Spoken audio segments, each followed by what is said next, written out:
intelligence and robotics. So I'm going to touch upon this, robotics and crime prevention mostly. So I'm going to highlight some features and devices, softwares that we have. But before commencing with this, how many of you know what Interpol is? Interpol, do you know what Interpol is? Okay, let's begin from the roots. You know what Telangana State Police is, right? You know what Mumbai Police is? You know what Scotland Yard is? You know what FBI is? You know what Europol is? So, yeah, that's the abbreviation, yeah, correct. So what is Interpol then? All right, I see you are very lethargic. I know the latest speech has not been so active, but mine has to be. So I'm going to make you interact. I'm not into the business of monologues. We're going to interact here. So if you don't interact, I force you to do so. You choose. It's fine with me. I can do both. I'm used to force people to do things. So I can keep forcing you for that as well. So there will be someone which I will also organize here to give you the mic. And you can ask questions anytime you want. Just raise your hand and ask a question. I have no problem you interrupting me at all whatsoever. I just want you to interact. Is that clear? All right. Now, what is Interpol? Just raise your hand and someone will give you a mic. Excuse me, there in the console. Yeah, you guys, you have a hand mic. We do, but I want you to bring it. Yeah, so this fellow here will give you the mic. Now, criminals that are live in one country and migrate to another country. okay, and that put me in a more formalized way. How would you define what Interpol is? Because if you don't know what is it, there is no point of explaining anything. So I need to explain the basics first, so we can proceed further. Yeah, go ahead. International police. All right, Interpol, International Police, correct. Now, what do we do? Are we a law enforcement agency? No, it's a coordination. It is a coordination center, correct, between all the police forces worldwide. Now, are we a law enforcement agency or not? No. So what are we then? What do we do? Enable the local agencies to provide intelligence and... Exactly, we provide intelligence. We are an intelligence agency. We are the NSA of the US, basically, but internationally. We connect all the police forces. So it's formed by police officials and by civilians both, with expertise in different fields of security. Now, my expertise comes in counterterrorism and cybersecurity, InfoSec, but we deal with this, obviously, because cybersecurity is strictly related to robotics and AI. Now that we have this clear, how many of you think that actually this is what a police robot would look like? Is this a police robot? Do you imagine the world that you go in the streets and you have this as a police robot? It will be pretty scary. I mean, this guy with AK-47 on top, I don't know, it will be pretty suspicious. For sure there won't be any crimes, but will we be respecting ethics? Or will it be discriminatory? What do you think? We will respect ethics of everyone. Can you go in the street with this? Why not? Why can't you go in the street with this? We're the police, we can do anything, right? Why can't you go in the street with this? What is the danger? If you're from the background, I suppose, obviously from robotics and AI. Now, what is the biggest danger of AI? Apart from that it starts controlling itself, what is the measurement that we have not taken care of yet in the artificial intelligence sector? Not talking about security, something much more basic than this. Not getting into psychological aspects either. Ethics, correct, ethics. Now, why is this unethical to be used? Why do you think is this unethical? You will be creating fear on people instantly. You see this is not very friendly. Therefore, we also designed something like this. We thought it would be more friendly, but you know, it didn't work out either. So, do you imagine this in the streets? Do you imagine this as a police officer in the streets, patrolling the traffic, controlling the crimes, arresting you? You do? Do you? Do you imagine this? Do you think this is real? It's a prototype, but you know what the reality is? It's a bit more sad than this. This is the reality. This is the real police officers, robots, police officers, introduced in Dubai this year. they are not only pretty basic, they're a bit useless as well. A bit useless, I mean that they also get, they go into buffering in the screen. It's a disaster. It's a complete disaster. This what? No, this presentation I have done it myself, but I can send it to you, or someone from the team can send it. That's not I can send it anytime, that's not a problem. These robots, as you can see it, what they basically do is charging you for the traffic fines, arresting you if required, talking to you, instructing you in directions, and so on. Very basic. Very basic, and also it gives you slaps by mistake. It happened last month. The robot slapped someone because the parameters that the robot is following, the person instructed something different, and the robot misunderstood the instructions, and there was a conglomerate of difficulties for the robot to understand the instruction, and the person went with a nice metallic slap in the face to the hospital. Now, this represents a big problem because these robots are almost harmless. It's just a slap. But what if we instruct and we actually design weaponized robots and they go wrong? It's a catastrophe. It's a holocaust we can create in the world. Therefore, we have to take measurements on this, how to prevent this kind of parameters from happening. Now, Dubai is very proud of the robots because Dubai is always proud of everything that is luxurious. I'm telling you, I live in the UAE, and everything is luxurious, and they love that way. And therefore, the police had to introduce something that way, and they forced us to work on this. Now, as I said, don't try talking to these robots. I cannot assure you that your health will be perfectly fine after interacting with them. So if you travel to Dubai anytime soon, do not come anywhere near them. It's my advice. You can do anything you want, but it's my advice. Then we have this. We have been working on this for quite a long time. This is called depth running. It comes from this website. We'll come to this slide later. Depth running is a ballistic helmet. Now, ballistic helmet is bulletproof against AK-47 even, and sometimes even a missile, but by now only AK-47. Now, we have been trying to introduce within the helmet something called the Jarvis. So, have any of you watched Iron Man, the movie?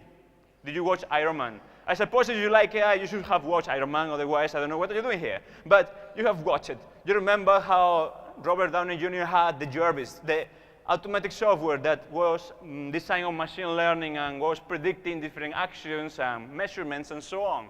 We are designing something similar for this helmet. So it will basically give you night vision. It will give you a mapping of the situation, where your colleagues are, where your enemies are, all the structure, possible exits, possible strategies as well. So it's taking a bit of time because, again, it goes biased and it goes with discrimination too. For example, considering black people criminals by default. So it's a big problem because you go to the US or you go to Africa and you will be completely measurement with that. So this helmet is still in design.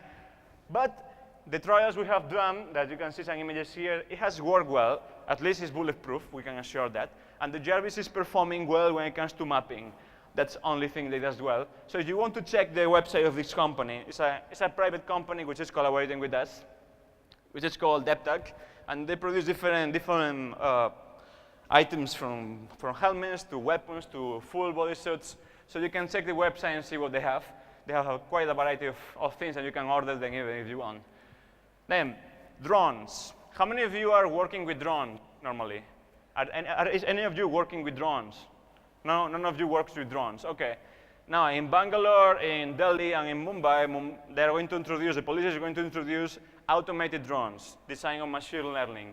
Now, the drones that we are experiencing right now are this kind of drones, or this kind of drones that are actually functioning in the US, in Spain, in France, in Europe mostly, the European Union. So they are functioning on a very basic level. There is someone with a joystick in the drone command and is controlling them. That's it. That is very basic and it's not new. It's been there for years. But we have introduced something new that we have made them automated. So they're going to understand what the infractions are and how to prevent those infractions. And at the same time, how to prevent future infractions that we still don't know about. So it's a bit of a complex system that we are performing because there are a lot of things happening. And if you put it in Mumbai or in Delhi with the amount of traffic, for example, for the traffic controlling, with the amount of cars and vehicles that are over there, the drone is going to go crazy. Because it's impossible for the drone to measure so many items at the same time and accurately at the same time. Also, it's very complicated for us. In Europe, it still works well. As you can see, this is the US, but it works pretty well. There is a space between the cars. The drone is able to identify. If you go to Delhi, and especially Mumbai, I repeat, between the rickshaws, the trucks, the cars, the bikes, and the other guy with the truck, it's a mess. It's a mess for the drone. We tried it out, the drone crashed completely. It couldn't even measure anything. It was very complicated. So we are perfecting this kind of software in a different way. Let's see how it works out. So we are hoping that by the end of this year, 2017, it will be out in the streets, and you won't see any more RTOs and Pandus over there. You will just see the drones flying over and maybe coming down as well to charge your traffic fine. You won't get a letter at home. You will get the drone in front of you to pay. Of course, people will try to hit the drone and so on, but this drone is connected to the police directly, so you know what happens next. Now, this is Wash Robotics, as you can see. We work on the suits, we work as well on the automated robot, and we work on the helmet and the drones. Now, moving on the crime prevention softwares. Here we have done a bit more of advancement, and it's already in use. Some as advisors, some as full performance. Now, we have this Vision Box. Have any of you heard about this Vision Box? Did you hear about it? You heard about biometrics, I suppose, of course. So, have any of you been in London Heathrow anytime soon? How soon? Last week. Okay. So there are, I think right now, there are 25 boarding gates, if I'm not wrong, that have this. There is no people over there. There is nothing over there. There is only this. There is not even security checks anymore. It's still on trial against its bias at times. So what it basically does, as you can see the instructions, is very simple. You go and do your checking if not done previously already. You pass from the automated boarding control. So security, normally, you pass through the control, not talking about India, talking about abroad. You pass through the control, and there's a person that might check you, might not check you. It depends what they see on you. But if they check you, they have to check you manually. This machine will do a complete analysis, all right, of your body language, of your facial expressions. FACS is called Facial Action Coding System. And it will also recognize any kind of items that you might have on you and what items, the size, and so on. Similar with the luggage that you carry in the coming bag and in the checking bag. Now, this is pretty advanced, and it works well. Problem, it is biased. Why it is biased? Because this machine is not only connected to the real presence of yourself, it is connected to social media and the internet. So, you give your boarding pass, your name is over there, the machine will analyze your body language, it will recognize your face will be related to your name, and your name to the internet, to Google, and to all the social media or internet presence that you may have. So it will analyze in less than a second all the information and say if you are actually, let's say, a good citizen, a law-abiding citizen to fly in this aircraft or not. As you can imagine, this represents a big problem for us because if you are more into, let's say, supporting Donald Trump, you might not be allowed to travel to certain countries. And vice versa, if you are supportive of, let's say, some Saudi Arabian or African or Pakistan country, you might not be able to travel to the US. So we are working on this. It is still taking some time. It does a basic, as you can see, as I said, the biometric system complete check on you. Then it checks your social media and the internet, and then you go straight to the flight once you have cleared this. Another point, HERT. This is for Harm Assessment Risk Tool. Have you heard about this? It's been in use for a while, nearly 1.5 years already. So it's used by the Durham police in the UK, and it's being used right now by China. We are still on trial, and what this machine does is very simple. This machine predicts crime before they happen. It does crime prevention, but before the crimes have happened. So it's very similar to this. If you have watched this movie anytime, Minority Report by Tom Cruise, you show the movie, the crimes were predicted before they happen. So we got the idea, we work on the parameters, and we work it out. It's a nice software, it works well, it works with this accuracy, as you can see over here, for low, 98%, for medium, 92%, high risk, 88%. Problem with this, analyzes facts, body language, habits, age, gender, social media, and so on. Similar to Vision Box. However, this machine, preventing crimes before they happen, it also relates black people, Chinese people, maybe Indian-based people, or Pakistan origin people as criminals by default. Now, what this machine will do, for example, if I take you gentlemen, for example, you go to, let's say, a D-Mart or any kind of supermarket and you buy a knife. Your next habit will be go and buy, let's say, or check some weapon inside a weapon store. And your next habit will go to a church or to a mosque or to any kind of religious temple. So the machine, through the cameras which are placed in the city, will recognize that you have done these X, Y, and Z activities, will relate all of them together, and will understand that you might be likely to commit a crime. And of course, it will check your facial expressions. What happened? All right, all right. It will check your facial expressions, your body language, social media, and so on. So it will extremely relate to how likely are you to commit a crime in these three parameters, low, medium, or high risk.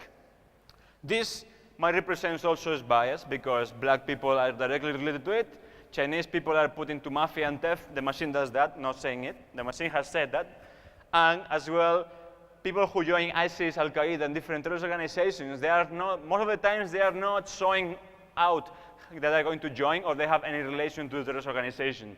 But on the spot, at times they decide to do so, or within the psychological aspect they decide to do so, but the machine is not able to see this.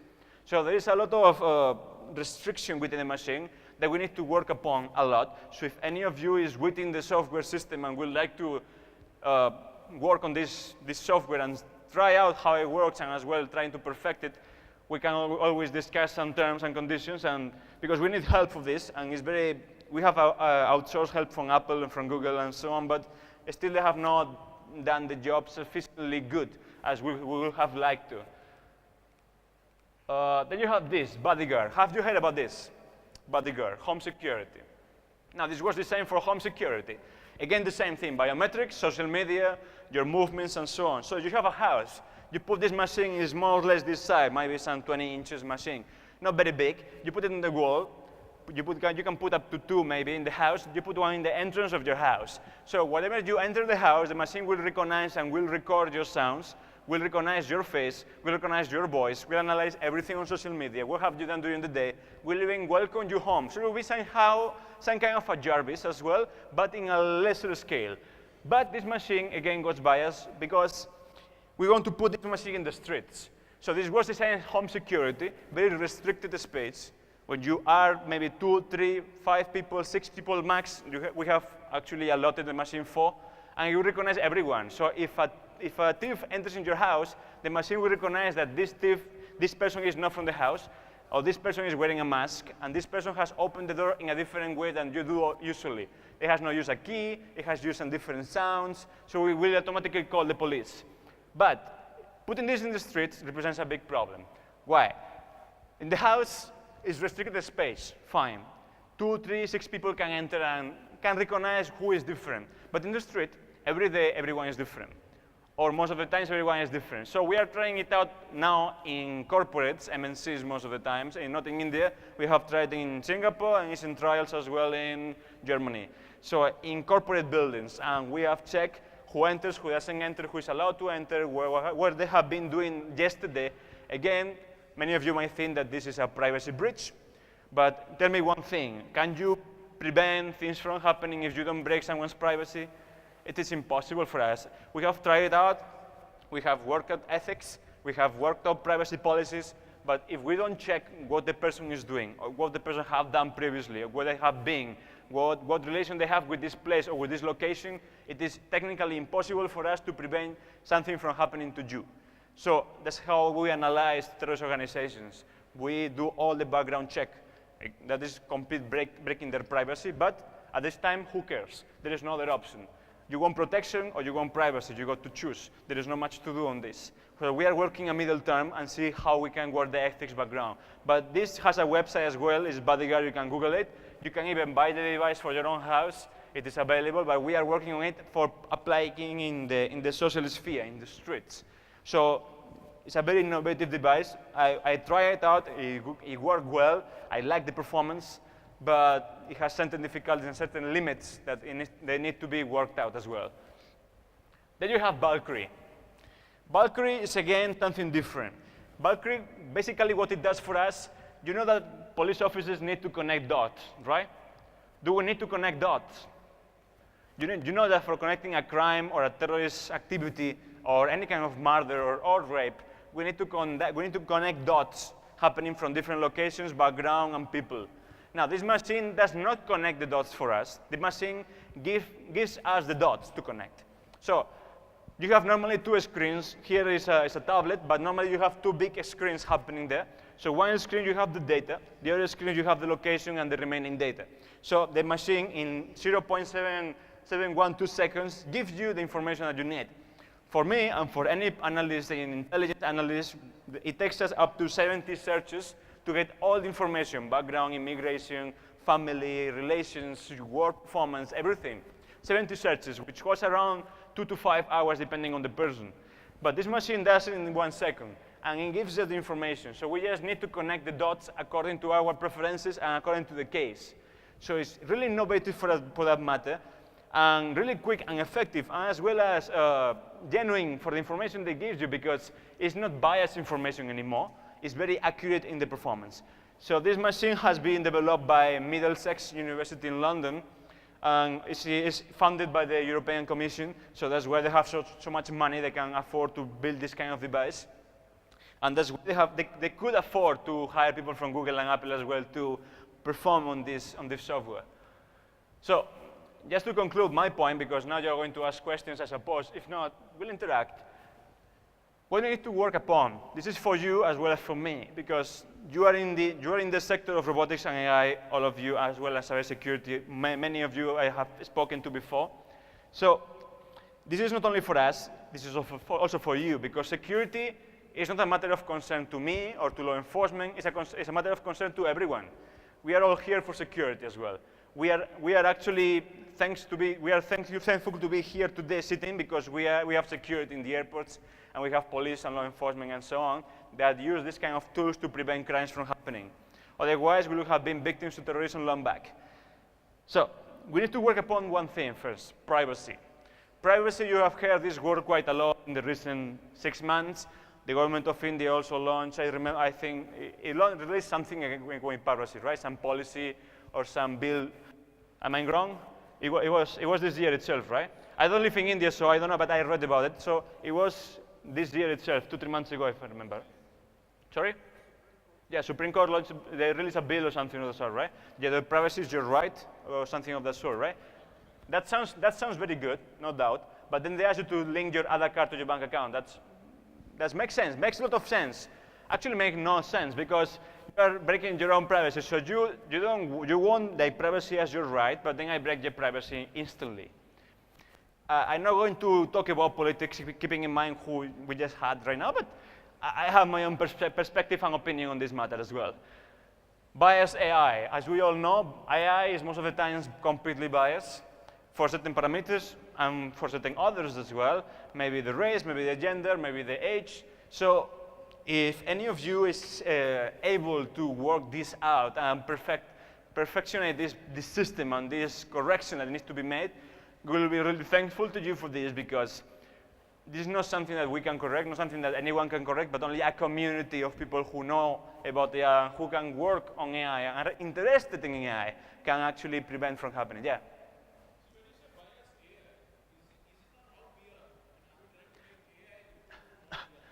Why are we designing AI? Are we designing AI to replace human beings or to help us?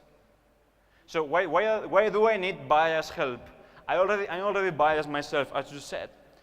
So why do I need another biased opinion?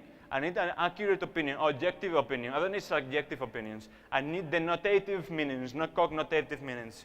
For that, I already have my brain to do so. So otherwise, there wouldn't be any use to use artificial intelligence at all. You get my point?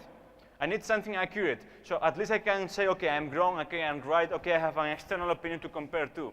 Otherwise, it's very complicated.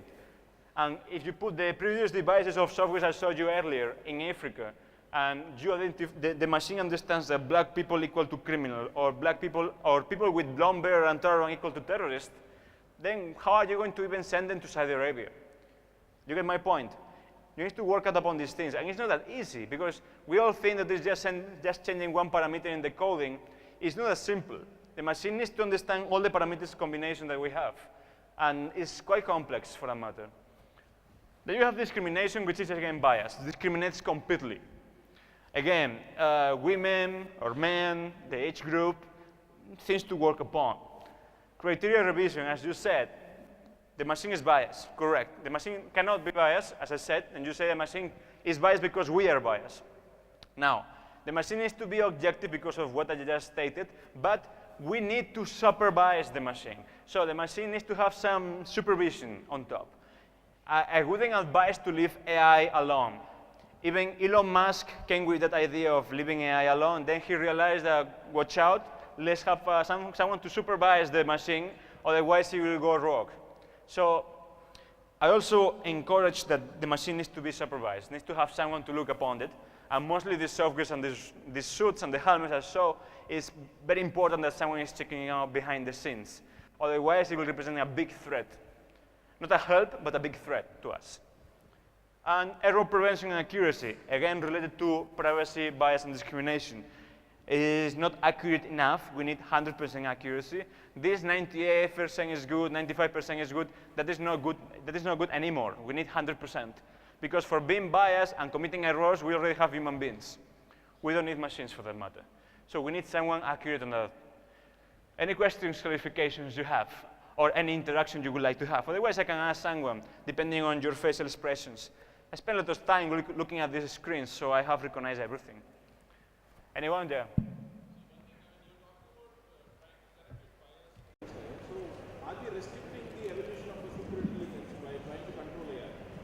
Yes, repeat the question, sir. Did you hear him? Just repeat the I question. can repeat, yeah. So we are talking about restricting the AI in terms of choosing or